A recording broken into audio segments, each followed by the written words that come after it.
أين باب الله الذي منه يؤتى؟ أين وجه الله الذي يتوجه الأولياء؟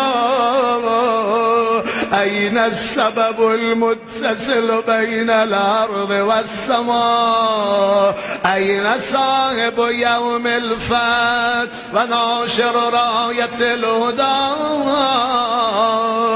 أين مؤلف شمل الصلاح والرضا؟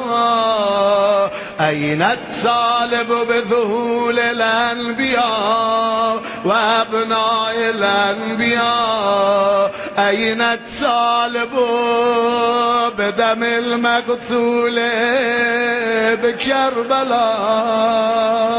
أين الطالب بدم المقتول بكربلاء؟